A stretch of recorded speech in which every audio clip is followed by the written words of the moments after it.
समाचारों के साथ मैं आशुतोष। प्रधानमंत्री नरेंद्र मोदी ने हरियाणा में स्थानीय निकाय चुनावों में बीजेपी की ऐतिहासिक जीत के लिए राज्य की जनता का आभार व्यक्त किया है।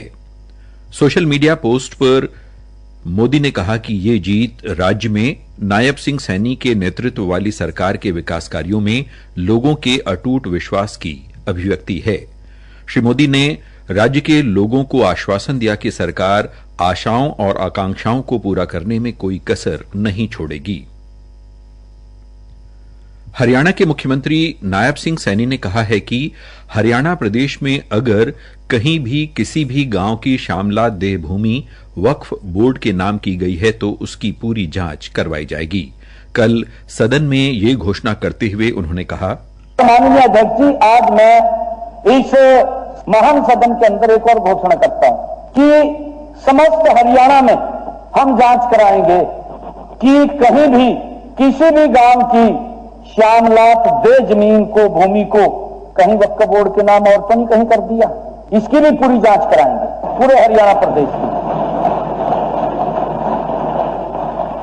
ये कैसे स्थानांतरित हुई, कब हुई और कैसे हुई, ये जांच का विषय है और पूरे हरियाणा की हम जांच कराएंगे। माननीय उन्होंने कहा कि रोहतक गोहाना मार्ग पर स्थित पीर बोधी मामले में जांच के लिए रोहतक मंडलायुक्त के तत्वावधान में एक समिति का गठन किया जाएगा। करनाल मंडलायुक्त और जिला उपायुक्त रोहतक इस समिति के सदस्य होंगे। उन्होंने कहा कि ये समिति पीर बोधी मुद्दे से संबंधित सारे तथ्य और रिकॉर्ड की गहनता से जांच करेगी।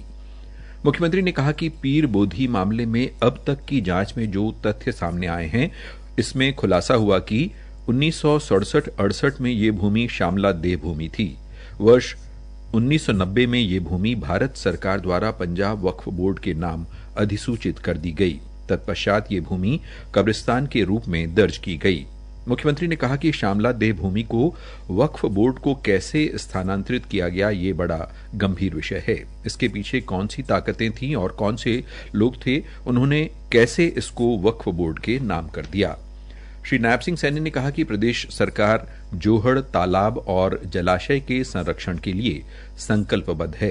इसके लिए प्रदेश सरकार ने हरियाणा ग्राम शामलात भूमि विनियमन अधिनियम 2024 में संशोधन किया। इसमें शामला देह भूमि पर 500 गज तक मकान बनाकर रह रहे लोगों को मालिकाना हक दिया, लेकिन इसमें यह भी कहा गया कि अगर वहां पर जोहड़ तालाब या जलाशय है तो मकान नहीं बनाया जा सकेगा। हरियाणा के उद्योग और वाणिज्य मंत्री विपुल गोयल ने आज पंचकुला के अग्रवाल भवन में आयोजित होली मिलन समारोह में शिरकत की। समारोह में गीता मनीषी स्वामी ज्ञानानंद जी भी शामिल हुए। इस अवसर पर पत्रकारों से बातचीत में श्री गोयल ने प्रदेशवासियों को होली के त्योहार की बधाई दी। कल भारतीय जनता पार्टी को नगर निकाय चुनाव में मिली बड़ी जीत को लेकर उन्होंने कहा कि इस बार की होली राजनीतिक तौर पर भी अविस्मरणीय है।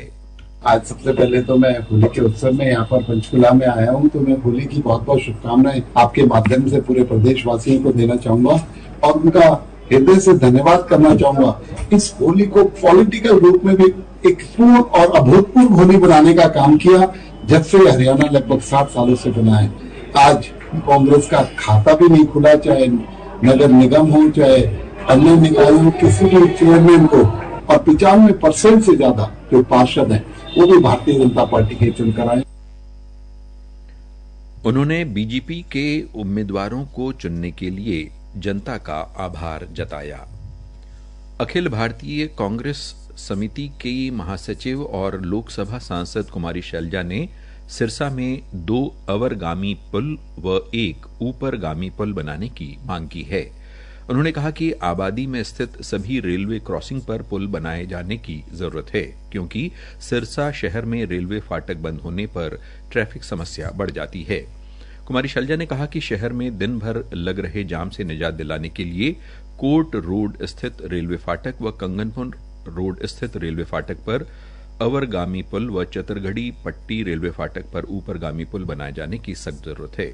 इसके साथ ही प्रादेशिक समाचार समाप्त हुए।